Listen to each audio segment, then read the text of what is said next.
अस्सलामुअलैकुम नाजरीन, इसके आगाज़ में सोगत का मंजर सामने आता है। पादरी द्राइगोर लोगों से खिताब कर रहा था। इसी दौरान कोशिश के लिए काम करने वाला बहादुर उसका निशाना ले रहा था। कोशिश का कमांडर भी सोगत में मौजूद था। कुछ देर बाद पादरी एक बच्चे को प्यार करता है तो बहादुर तीर चला देता है। इस तरह द्राइगोर शदीद जख्मी हो जाता है। उस्मान कहता है, पादरी द्राइगोर हौसला करें, लेकिन कुछ देर में पादरी द्राइगोर बेहोश हो जाता है। उसके बाद उसे सोगत के सराय के अंदर लेके आया जाता है और उसका इलाज शुरू हो जाता है। हकीम उसके जिस्म से तीर निकाल लेता है और गर्म लोहा उसके सीने पे लगा देता है। थोड़ी देर बाद कुंदूज भी वहाँ पहुँच जाता है और कहता है, सरदार सुंगर आया है, वो आपसे मिलना चाहता है। ये सुनकर उस्मान बाहर आ जाता है। सुंगर सिपाही कहता है, हमें अपने खोजियों से खबर मिली है, रुकातोस का काफिला एक आंसू के मुकाम से गुजरेगा। ये सुनकर उस्मान कुछ सोचने लगता है। इसके बाद जंगल का मंजर सामने आता है। उस्मान और उसके सिपाही रुकातोस के काफिले की तरफ जा रहे थे।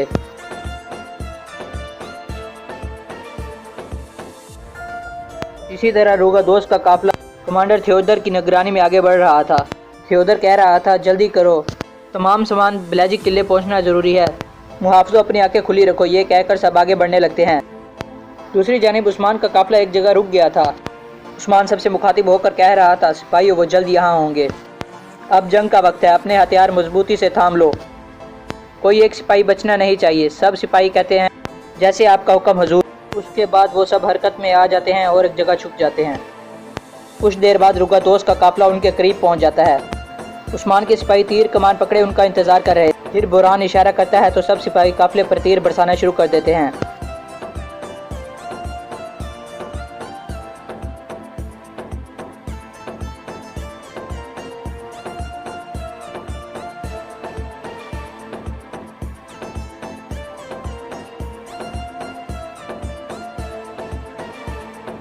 उस्मान को देखकर कमांडर थियोदर भागने लगता है, जबकि उस्मान उसके पीछे भागने लगता है।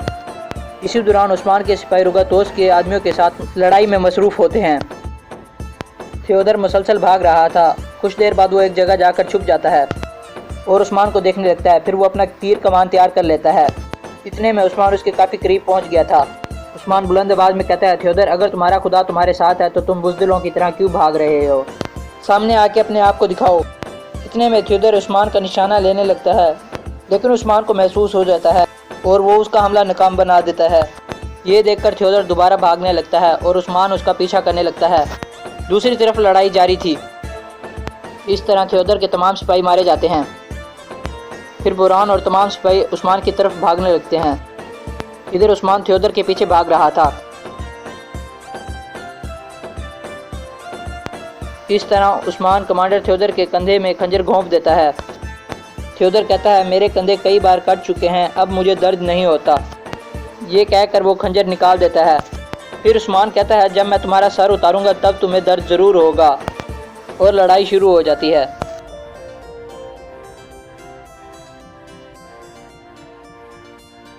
इस तरह उस्मान उसे ज़ख्मी करके गिरा देता है।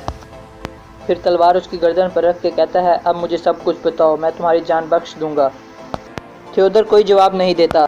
उस्मान कहता है, मुझे तुम सब बताओगे, गवर्नर के काफिले, उनके रास्ते और उनका सामान, मुझे सब कुछ बताओ, और मुझे ये भी बताओ कि बेलाजिक किले में कितने सिपाही हैं।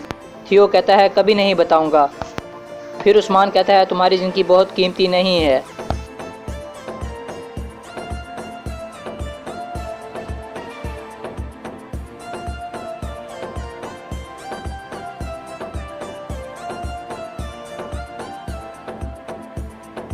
इस तरह उस्मान उसका सर उतार देता है।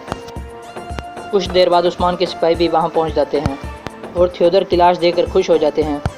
फिर बुरहान कहता है, माशाल्लाह, हमने उनमें से किसी को नहीं छोड़ा।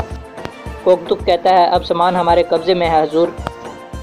फिर उस्मान कहता है कि उनका ख्याल था हमारी तजारत को नुकसान पहुँचाएंगे, इस तरह हमारी हौसला शिकनी कर सकते हैं, लेकिन हमारी तलवारों की चमक ने उनके ख्यालों को हकीकत नहीं होने दिया। हकीकत दिखाने का वक्त आ गया है। फिर सब सिपाही उस्मान साहब जिंदाबाद के नारे लगाने लगते हैं।